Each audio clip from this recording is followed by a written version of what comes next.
This Father's Day at Lowe's, score free gifts for the greatest dad. Right now, get a free select DeWalt, Craftsman, or Cobalt tool with purchase of a select battery kit. Plus, get a free Werner 2-foot aluminum ladder when you buy an 8-foot fiberglass ladder. Shop these deals and more this Father's Day at Lowe's. We help, you save. Valid through 6/15 while supplies last. Selection varies by location. Welcome back to the Basketball Show, Sports 1440. Paul Sir, Ryan Reed, joining you on this frosty Saturday morning in Edmonton. Coming up right now is my conversation that I had yesterday afternoon with Ben Golliver, head NBA writer for the Washington Post, one of the great writers, sports writers, podcasters down in the United States. He brings courtside locker room expertise into our show. So here's my conversation with Ben as we do a deep dive into the NBA. This is the Basketball Show. I'm your host, Paul Sir, and I am pleased to be joined by Ben Golliver from the Washington Post. Ben, thanks so much for joining me today. Oh, it's my pleasure, Paul. How's it going? Well, we're cold. We're real cold. I saw people, we were talking before we jumped on.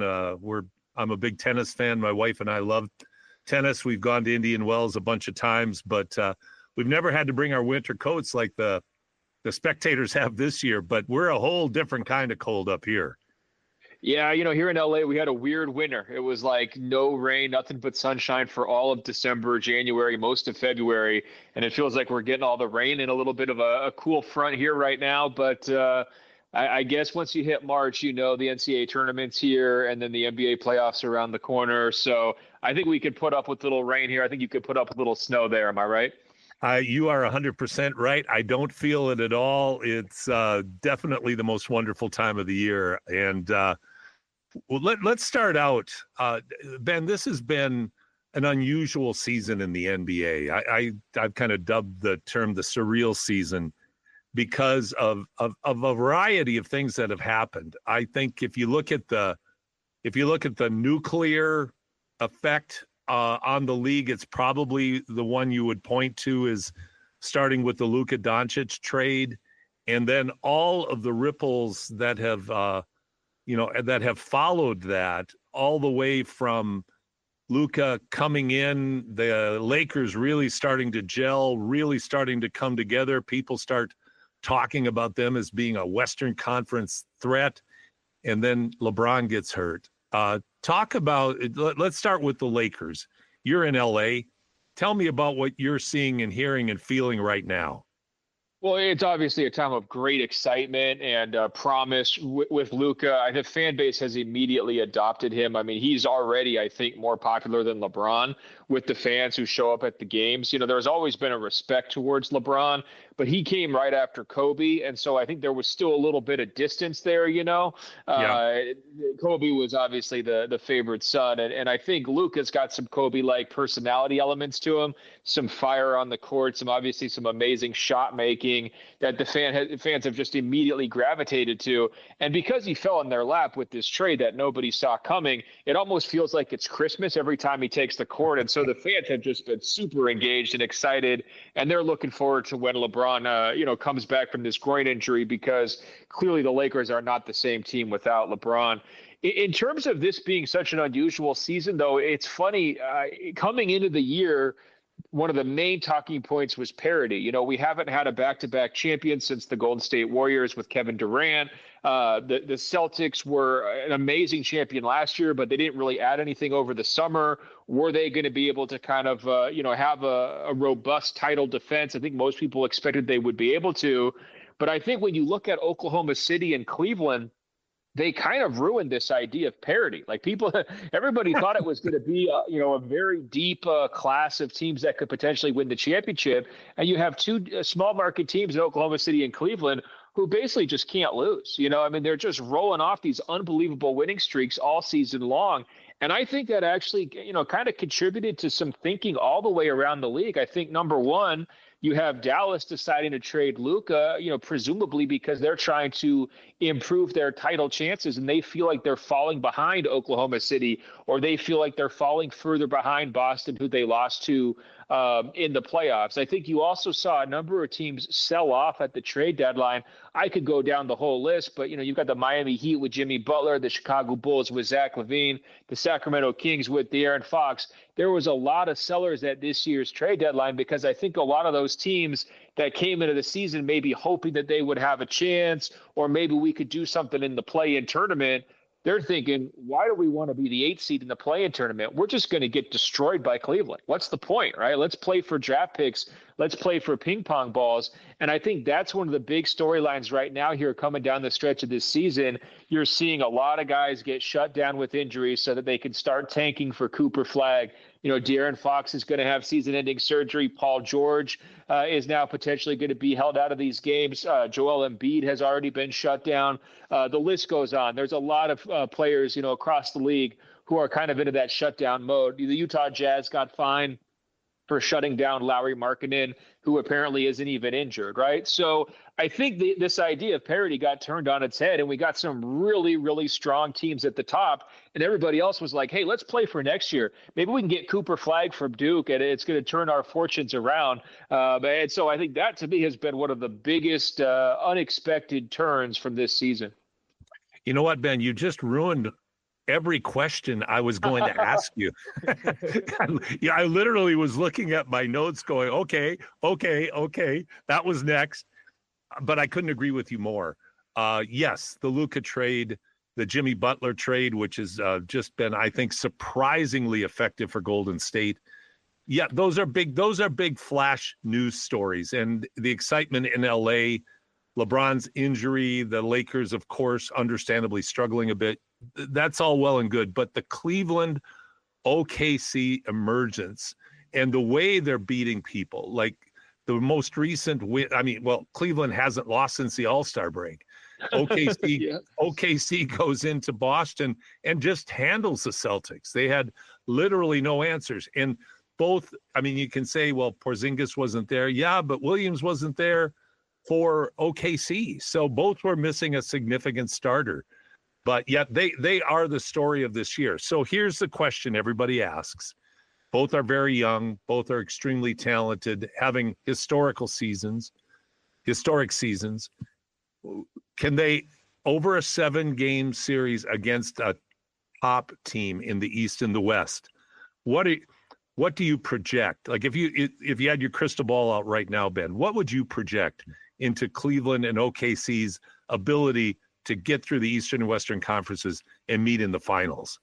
So I look at Oklahoma City. They were my title pick before the start of the season, and they've had a better year than I could have imagined, in part because they survived that Chet Holmgren injury so well. It really didn't leave a mark. He was out for a while, and they just kept rolling.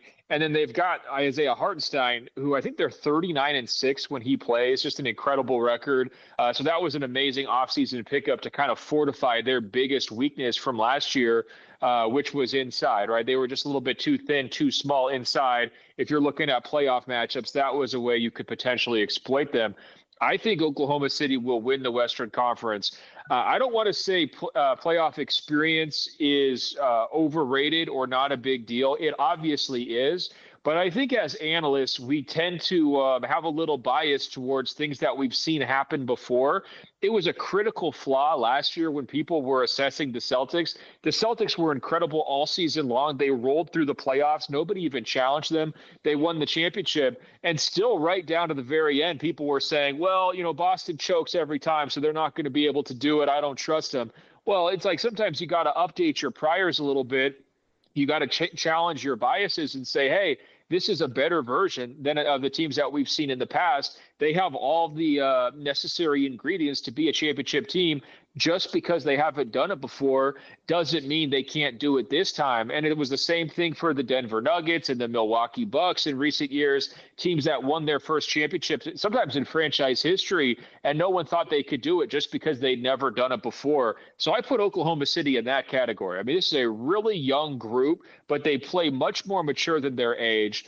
unbelievably hardworking on defense. They looked great down the stretch, closing out the Celtics offensively, which is typically where experience comes from. But Shai Gilgeous-Alexander is a monster with the ball in his hands down the stretch of close games. You definitely trust that guy to get a good shot. He can hit the mid-rangers. He can hit the step-backs. I mean, he's going to get you scoring in those situations. And so, to me, I think Oklahoma City is primed to win the West. They don't have a 12-game gap or whatever it is by accident, right? I mean, that they've earned that, and I do think that they're a cut above everybody else. They're going to get challenged. There's no question in the playoffs, but I think they can do it. Now, with Cleveland, to me, it's a little bit trickier because when they match up with Boston, Boston tends to win the matchup game, and it's because they've got those wings in Jaylen Brown and Jason Tatum. Now, Cleveland made a great move at the trade deadline, probably the most underrated move of any team, grabbing DeAndre Hunter to address that wing position. But still, typically the big do-it-all wings have more playoff success than the small guards like a Donovan Mitchell or a Darius Garland. Now, of course, Steph Curry is the exception to this. It doesn't matter what size he is. He always has success in the playoffs. But, typically the big wings do better than the small guards. So I think that's going to be the challenge for Cleveland, is that they've got to prove that they can hang on the wings with Boston. Otherwise, I do think there's a chance Boston upsets them. Now, coming into the season, I had Thunder over Celtics, in the finals. I'm going to stick with that. But I think it would be, it would be very telling or symbolic for this season if Cleveland was able to shock people, dethrone the defending champs, get into the finals, and potentially win their first championship ever without LeBron. That would be pretty special. I'm talking with Ben Golliver from the Washington Post here on the Basketball Show. I think that's a great summary, Ben. And I think there's the fact that Cleveland has been able to sustain this run is something really spectacular to watch. We've seen, however, over the decades, so many teams with unreal regular seasons to have their hearts broken in the playoffs. And the Celtics, with their experience, I agree with you, has to be an ever so slight favorite if they're to meet Cleveland in the Eastern Conference Finals.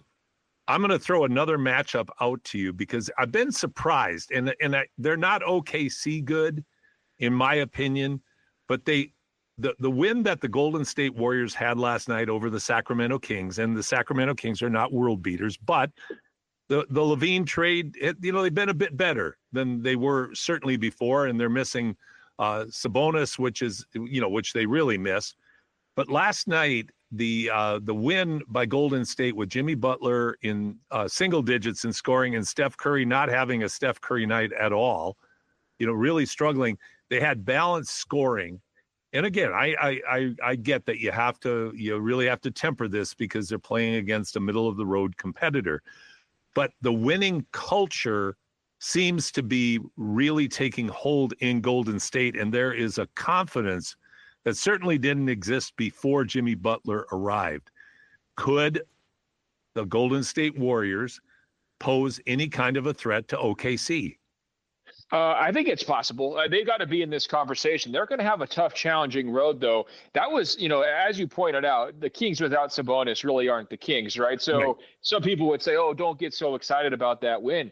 That was a big win, Paul, because one of the things about the play-in tournament, people always focus on the teams that are 7, 8, 9, or maybe that race for the 10, right, to see who gets into the playoffs. But one of the most important aspects of the play-in tournament format is that if you get the 6th seed, you're automatically in the playoffs. You don't have to do the play-in tournament. That gives you much more rest prior, to the playoffs starting. It gives you extra days of rest. It also lets you know who you're going to play when the season ends, right? The teams that go into the play-in, they have no idea if they're going to win or not, and they don't know who their first-round matchup is going to be. So that's a serious strategic disadvantage. It makes it very challenging. And so for Golden State, they are in an absolute sprint right now against the Timberwolves for that 6th seed in the Western Conference.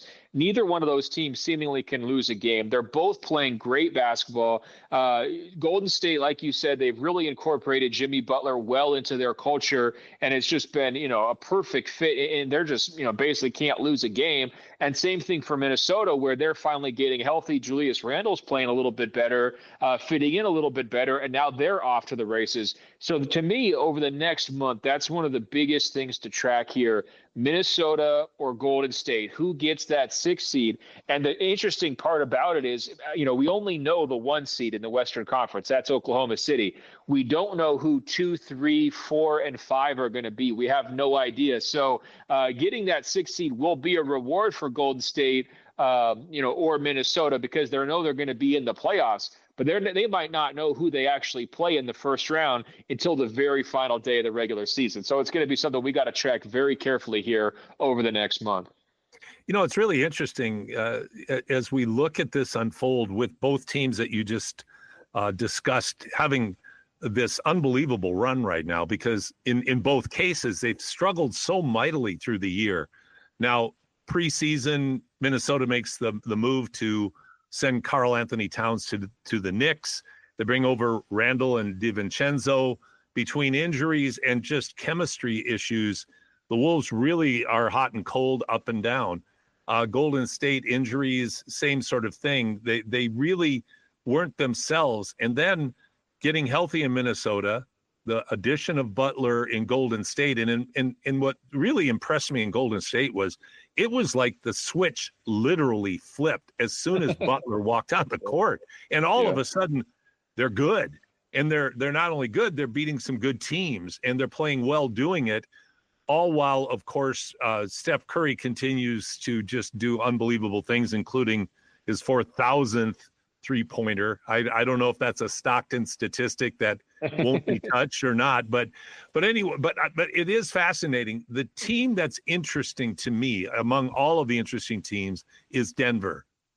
Jokic's season is unreal. So is SGA's, but Jokic is just unbelievable. And the Denver Nuggets have a good team, many of the parts that they had when they won their championship. But the rest of the West, especially OKC, has improved so much. Now it looks like it's going to come back to, can Jokic literally carry this team to a Western Conference final? Can they win 2 7-game series? Like, what are your thoughts on the Nuggets? I was really hoping for more from this Denver Nuggets era, especially once he got his championship a couple years ago. It felt like an opportunity for ownership and the front office to really get aggressive, to realize that they had the best player in the league, and to try to pull out all the stops, whether that means spending luxury tax money, running up a huge payroll, kind of do whatever it takes to put them in position to be a truly special juggernaut type team. And they just really haven't done that. They've let some veterans walk. They've tried to, plug in some recent draft picks who just really haven't been all that effective in a lot of those minutes. They're not a very deep team. I don't think they're a very cohesive team defensively. And so, like you said, it's sort of like Jokic is being challenged by the basketball gods. The basketball gods are saying, here, we're going to give you every skill that matters. Okay, you're going to have all of them. But we're going to give you no help other than Jamal Murray and a few other guys, and show us what you can do. And that makes for a really fun viewing experience, because you get to see such a talented and intelligent guy tested in all these different ways. But to me, it ultimately winds up being frustrating, because I feel like he might not wind up retiring with all the accolades that he probably deserves, because his franchise really just has not supported him very well. Now, zooming in a little bit more to this season, to me, the X factor is Aaron Gordon. If you go back to the championship season, Aaron Gordon was phenomenal that year, and he had a great playoff run. He had so much energy when they needed it in the big playoff moments, and so he might be getting the backdoor dunks. He might be hitting an open three-pointer because someone leaves him. He might be getting a block shot in transition, or he might be taking off and making a pass, for a layup on a fast break. He was just kind of a do-it-all player. Not always the craziest stat lines, but a major impact on winning that season. He took a big step back last year. Just wasn't quite the same guy. That happens. It's very difficult for role players, and he's an overqualified role player, but it's very difficult for role players to have 2 sensational seasons, especially after they get the reward of the championship. It's just a tough ask. And I was hoping that he would be able to come back this year refreshed. They have a little bit of a longer off season because They got knocked out in the second round, and I was hoping for a big year from him. And unfortunately, he's just been banged up with injuries. He's been in and out of the lineup, at various points. And so, to me, he's the X factor. If you don't have Aaron Gordon, kind of playing in sixth gear like he did 2 years ago, I don't think they can make the finals, let alone win a championship. I mean, to me, he's the guy I circle. And I know a lot of people circle Murray because he can be so inconsistent up and down. That's totally fair, too. But I'm saying look at Aaron Gordon, because they didn't have him at times this week against like Minnesota, for example. They can't stop anybody. They can't get any rebounds. They can't get any defensive stops. He's so crucial to what they do on that end, trying to cover for Joker a little bit and give them a little bit more size. So he's the guy I'm circling as one of the biggest X factors this year for the playoffs. I'm talking to Ben Golliver on the basketball show. Ben writes for the Washington Post and covers all things NBA. Now, Ben, there are some teams that, in addition to Cleveland and OKC, have surprised a bit this year. One I would point to, and they're certainly not what you would consider a title threat, but my goodness, the Detroit Pistons, what an interesting story that team is this year. Oh, yeah. I mean, it is one of the best feel-good stories. It probably is the best feel-good story of the year. The guy who I like to highlight is their best player, Cade Cunningham, because in this modern era, you hear players complain, ask for trades, check out on their coaches, check out on their teammates, especially when you're not playing for a prestige franchise. These guys almost lost 30 games in a row last year, and I never heard a peep from Cade Cunningham. Now, obviously, he wasn't happy. He looked frustrated, but he tried to take ownership and tried to be accountable during those downtimes. And sure enough, they changed their front office. They changed their coach. They make some offseason investments and some guys who can shoot. Next thing you know, Cade Cunningham is leading one of the most exciting young teams in the league. And he's a do-it-all playmaker. He's kind of in that James Harden, Luka Doncic mold. He knows how to change speeds, accelerate, decelerate. Very, very fun player to watch. But to me, it's the mental makeup from him.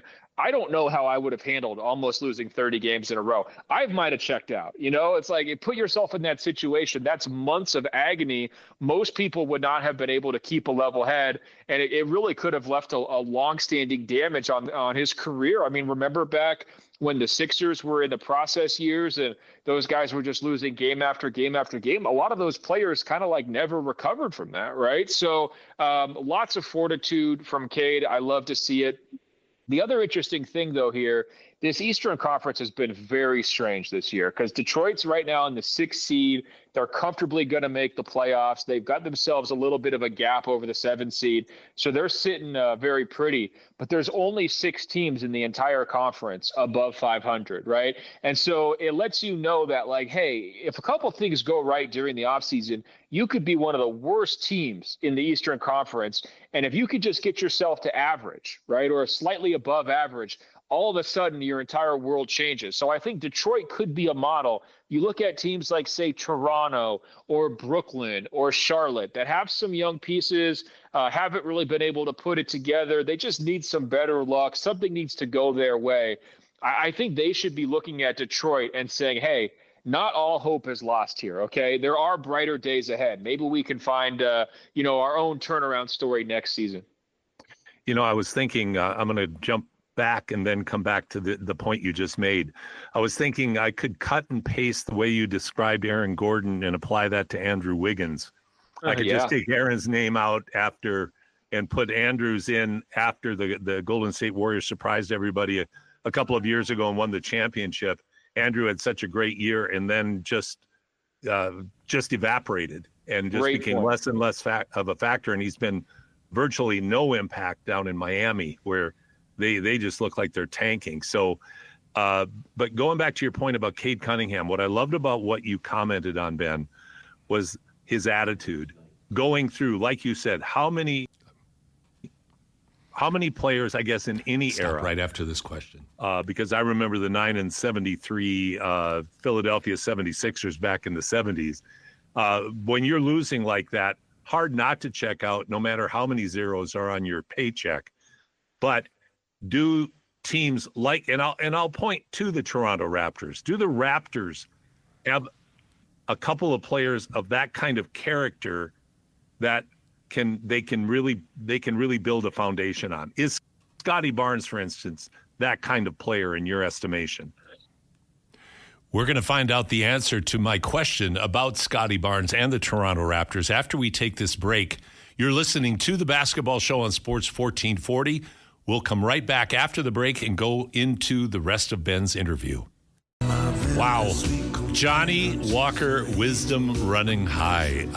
If you ever wonder why Leonard Cohen is as noted, revered, and loved as he is, all you have to do is hear that one line, I've Ryan. heard that song enough in my life. My dad, huge fan of Leonard Cohen. So, God. What a poet, musician, character, author, just a fascinating Canadian. This is a Basketball Show. Paul Sir, Ryan Reed. We're going to go back now and finish up the interview that I had with Ben Golliver yesterday. And first out of the gate, we're going to talk about the Toronto Raptors. Well, he will need to be for the Raptors to turn it around because, I look at their move for Brandon Ingram. It feels like a very strange fit. It felt like a desperate trade. And when they paid him, it felt like an overpay. RJ Barrett, when they got him back, to me, he kind of felt like a placeholder player. He's never really screamed star potential to me. And then quickly, it's not really fair to judge him because he's had some injury issues this year, but I also don't view him as a big-time starting guard. I think he's solid, maybe nothing more than that. This whole show revolves around Scotty Barnes to me, right? And I actually picked him to be the most improved player for this year, so it shows you what I know, because that did not happen. We did not see the big leap from Scotty Barnes this season.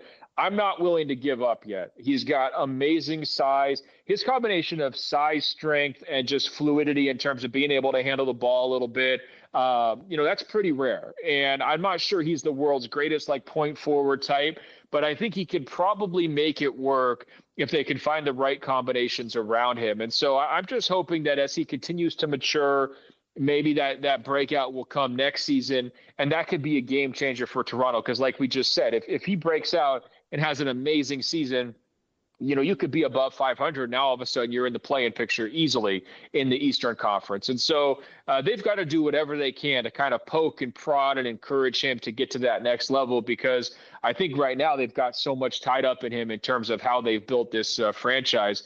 But it's a strange time for the Raptors. I really feel like they've been in the wilderness here these last couple of years. They had that great run in the bubble immediately after the championship season. That was a really good team. And then after that, it's just kind of slowly fallen apart piece by piece by piece. I don't think that there was a ton of horrible moves in there in terms of letting some of these guys go. It kind of felt like the right time. You want to be prudent in terms of who you're paying, but you're choosing not to pay, let's say, a Fred VanVleet, right? But then you turn back around and throw all this money at Brandon Ingram. It just doesn't seem completely logical. They've got a really clear idea of where they're going. It just kind of feels a little muddled right now. So I'm interested to see, okay, what's this next version or this next era going to look like for Masai Ujiri? Because I think it's about time they start turning this corner. Yeah, I agree with you. I have found it interesting because you get out of a get out of jail free card when you win an NBA championship. Masai rolled the dice. They brought Kawhi in. Phenomenal performance. 2019 victory.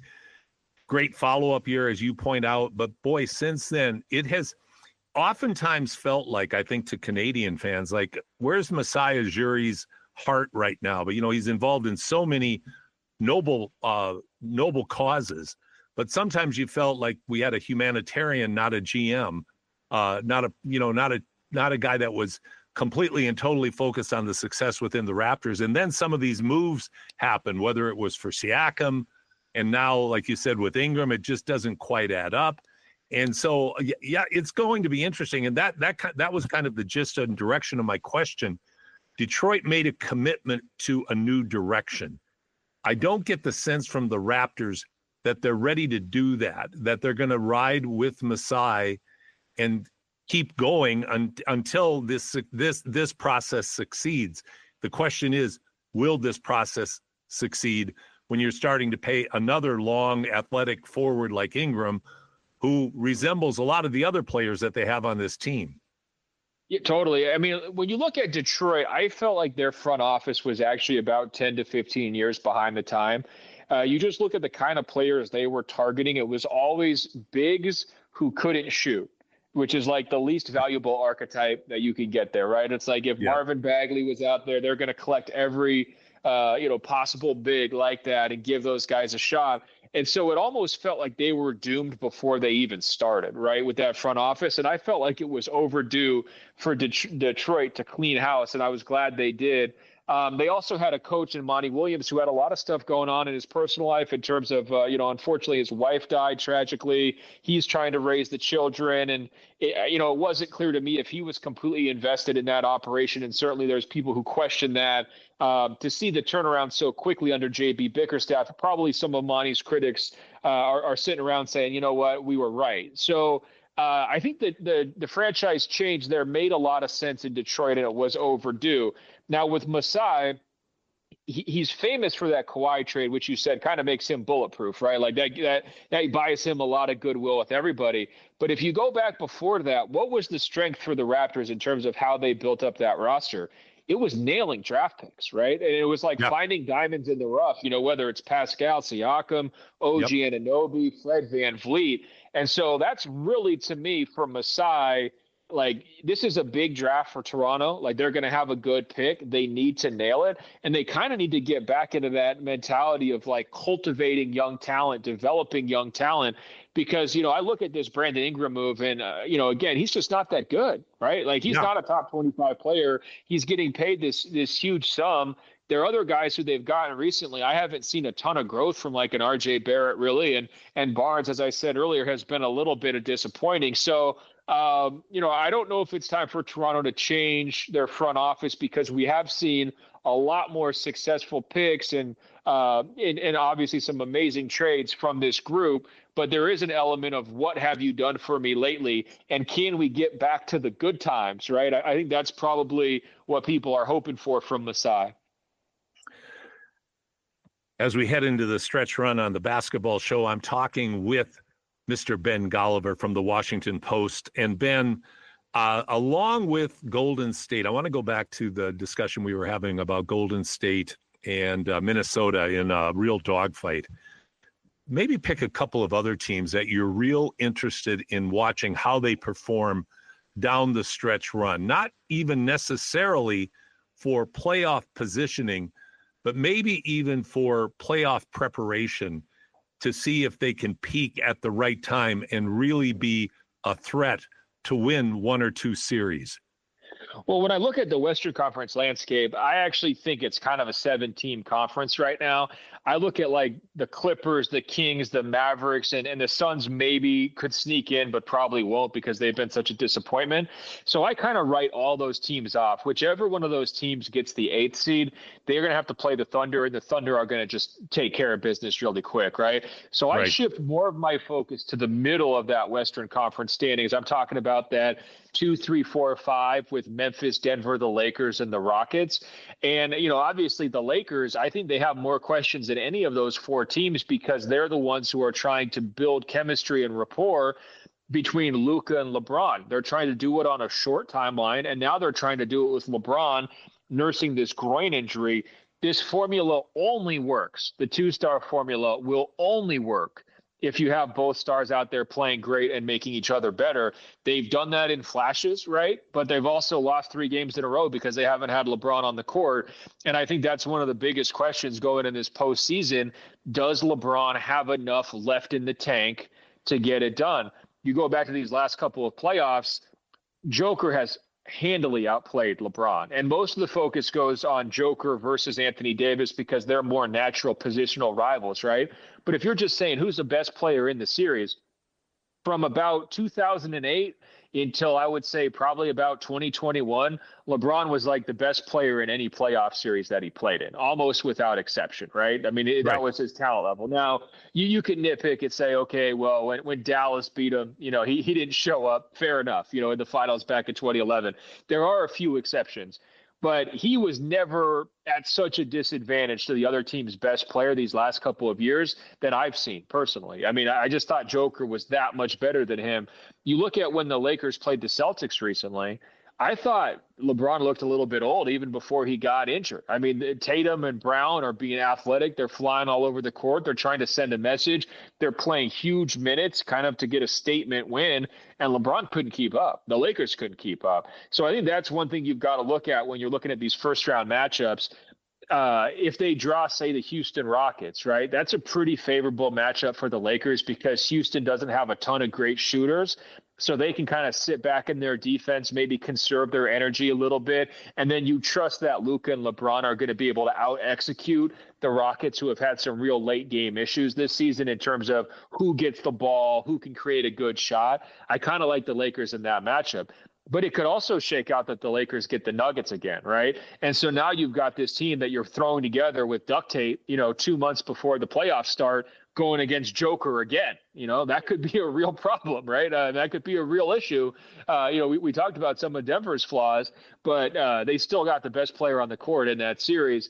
The Lakers also against Memphis, I think, would be feeling pretty comfortable. Memphis is sort of the team everyone I feel like is overlooking. They've had an incredible regular season. They play super fast, almost like a European style. They've gotten a great year from Jaren Jackson Jr. They actually have not gotten a very good year from Ja Morant. And I think what's so fascinating about Memphis is their regular season formula, I don't think is going to work in the playoffs. I think they're going to have to kind of shape shift. You know what I mean? Almost like a sci-fi movie. It's like you're going to have to play slower, right? They're going to have to shoot even more threes, and they're going to need even more playmaking and one-on-one ability from Ja Morant. And it's very difficult to change up how you play going from the regular season to the playoffs and to have success. And so I think these are some of the teams I'm watching. I want to see, can LeBron hold up under big minutes? I want to see, does Houston's problems that they've had closing games, does that come back to bite them in the playoffs? And then I want to see Memphis, do they have to completely shape shift and change how they play? Or maybe I'm wrong, and their formula, which has worked so well all season, maybe that's good enough for them to win a playoff series or two and become, one of the surprise teams of the entire postseason. It's interesting, you talk about shape shifting because I think, well, first of all, I'd comment about LeBron looking old at times. He certainly does. At times he looks 40 years old. At times he looks 25 years old, which is what makes him so amazing to have the first 40 player being 40 years old, scoring over 40. Always remarkable, but he's still 40 years old. So you get into the playoffs, it's a whole different world. Here's my premise, and I'll ask you a question on who you would pick for this category. I think coaches earn their money in the NBA in the playoffs because now they have a chance to properly prepare and to adjust to the team they're playing and really focus in on what they're going to try to take away from their opponent. And to your point about Memphis, it also is on the other side of the floor, how coaches adjust to the adjustments. Can Memphis play effectively at a slower pace? Can Ja Morant get back to what he once was, which has been in spots this year, shown in spots, but overall, you're right. I mean, it's a very subpar performance by Ja Morant this year. Does he have another gear that could come out in a meaningful way in the playoffs? So here's my question to you. Who are a couple of coaches, in your opinion, then that could really be difference makers in how they prepare their teams for a 7-game series?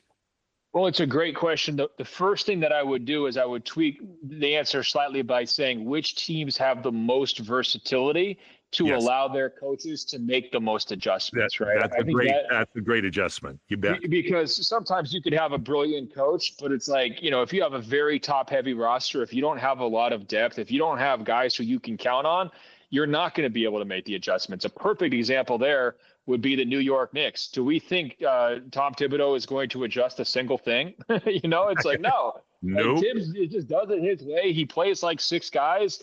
If those guys get injured, they're going to lose. That's just kind of how he does it, right? Another team I don't believe has enough of this versatility that we're talking about would be the Milwaukee Bucks. They have amazing star players at the top, That's all, Right. Giannis and Dame, and then a whole bunch of question marks. And you could try to go in that bench for answers if you're Doc Rivers, and you're not going to find very good answers, right? So I think that the coaches that are the most well-positioned, surprise, surprise, are the coaches who have the best rosters. So I look at Boston, Cleveland, and Oklahoma City, three incredible coaches, right? And three guys who I do think are very open-minded in terms of how they play, with the slight exception of Boston's offense. Missoula is going to stick to the threes almost no matter what. And I think you're saying 65 threes in one game wasn't an accident? No, and I think honestly, if you asked him, he'd probably say we should have taken 70. He's a true believer in the 3-point shot. And I understand where he's coming from, because, hey, look, this guy was super young and he won the NBA championship. So, his way has worked pretty well. But if you're saying defensive versatility, Boston can go huge, right? With Porzingis, Horford, and their wings. They can go medium with just Horford. They can go with Porzingis, and that he's the rim protector, and surround him with shooting. Or they can go small if they really want to, and potentially not play either one of those bigs and get really versatile. That's a luxury most teams don't have. Very similarly, Oklahoma City they can play Chet and Hartenstein together. They could play only one of them. They could play neither of them. And they did a lot of that this season with Jalen Williams playing the 5. And again, they have so much space in those lineups. It's very hard to match up with them. And they have a very, very smart coach in Mark Daigneault as well. So I think, honestly, this is actually a year for the favorites, as we were talking about at the beginning of the conversation, where the parity part kind of got blown to smithereens by these great teams. I think a big reason why Cleveland, Boston, and Oklahoma City have really run away from the pack this year is because of their depth and versatility. They're making their coaches' lives easier during the regular season, and I think they're going to do the exact same thing in the playoffs. So you're saying, Ben, Phil Jackson wasn't a worse coach in New York than he was in Chicago and L.A.? No, well, yeah, look, he looked on that Knicks bench and he couldn't find himself, Michael Jordan, Scottie Pippen, Kobe Bryant, Shaquille O'Neal, and all of a sudden it didn't quite work out as well. Well, another great example of that, by the way, is Popovich, with the Spurs. Absolutely. Lately. I think people are forgetting how long they've really been struggling and it just happened to coincide with Tim Duncan's retirement. Shocking. How did that happen? True. Hopefully Wemby will be able to turn it around and get himself back healthy. And I have, all the belief in the world that he's going to be an amazing franchise player. I don't think it should diminish Coach Popovich's legacy, but it is a reminder that, the most brilliant strategic things that you can come up with rely on brilliant basketball players first. 100%. Two quick things would be that Johnny Wooden always said, you can make all the adjustments in the world and be the greatest coach in the world and have the greatest culture. If you don't have the players, let's not fool ourselves. We know you're not going to get the results that you hope for. And in Popovich's case, who had better players than John Wooden too? Right? Oh, exactly. That was a run. I love it when coaches they live up to their own mottos, right? It's like, okay, well, it's not just theoretical. He's saying, no, you need Kareem Abdul-Jabbar and Bill Walton. That's right. That'll help you get a championship. And the last thing that I thought was interesting about your comment about Popovich is, man, oh man, has San Antonio been stubborn in sticking to doing things their way to a fault, in terms of waiting for a Wemby to finally give them some hope for getting back on track. But they were going to do it the San Antonio way, no matter what. Well, and here's my thought, and this, I don't know if this is controversial or not, but when I look at Wemby's season ending early in a little bit disappointing fashion, that could have been a team that was in the play-in mix if he had stayed healthy. And Yes. They're incorporating De'Aaron Fox, who's a new point guard. They've had Popovich be out basically all season long because he suffered a stroke. Right. If I was San Antonio, and they're going to have a good draft pick, and people are already starting the conspiracies about what if they get the number 1 pick and they get Cooper Flagg, right? Right. If I was San Antonio's ownership, I would take a step back after all these months without Popovich and without Wemby, and I would say, you know what? It's time to treat next season as a new era. Okay, whatever the next version of the San Antonio Spurs are, we don't want to be the post-Duncan Spurs anymore. We want to be the Wemby Spurs, and what does that look like? And I would strongly consider going out there and hiring a new coach. Now, is there a way you could have Popovich be a senior advisor so he's still around, or maybe he joins the front office, sort of like Brad Stevens did with the Boston Celtics? I don't know if he has to be the GM, but you get what I'm saying. It's not to 100%. kick Popovich out, right? It's just to say, hey, we got a brand new point guard. We got the brightest young star in the NBA. We're going to have another lottery pick. They could potentially go out there and trade for a guy like Lauri Markkanen this summer from Utah. I would love for them to do that. I think he would be a great fit with what they're trying to do, and he's coming off a little bit of a down year. It should just be, San Antonio Spurs 2.0 is sort of what I'm describing. And, I was kind of thinking like which coaches would make sense. I really like Nate Oates down at Alabama. He's just turned that into an amazing program.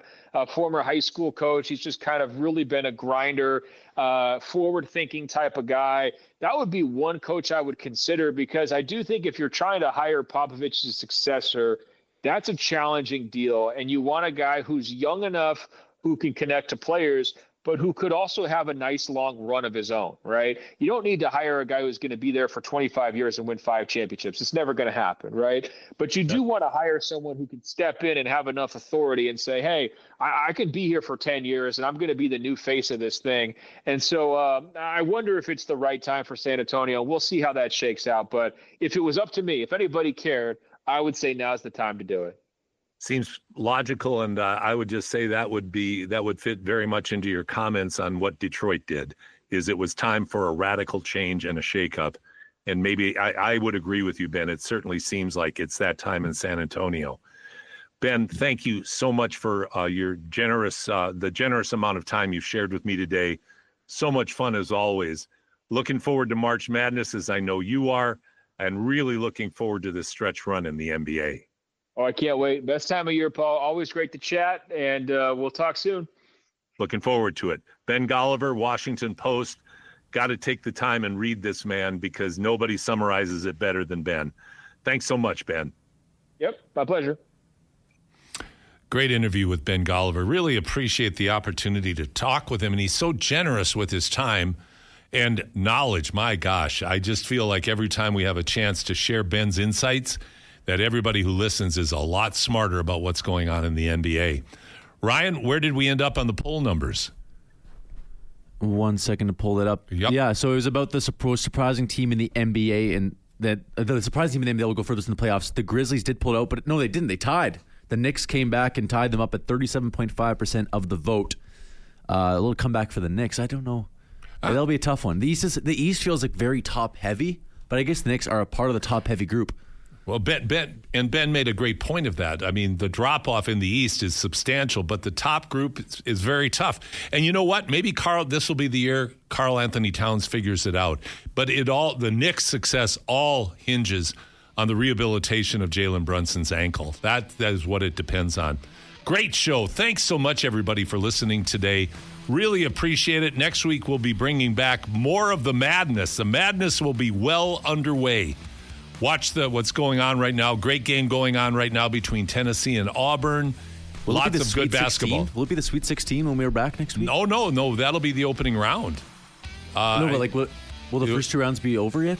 Oh no, it'll be Thursday, Friday. Actually, you're right. Yeah, Thursday, there'll Friday. Be some Sweet 16 it'll be teams. It'll be the round of 32. There'll be a couple teams playing while we do, and there'll be a couple teams punching their tickets. Yeah. 16. Yeah. Yep. It'll be the round of 32 on Saturday. So. Have a great week on and off the court, everybody. Remember, please treat everybody with kindness. I always try to pay tribute to my son, Ben, who passed way too young, who we miss terribly. And that was really how he lived his life, is helping others and being kind to others. So tell everybody you love that you love them. Be good to everybody. We don't know what they're going through in their lives. Have a great week, as I said. Thanks so much for listening to the Basketball Show on your sports leader, Sports 1440.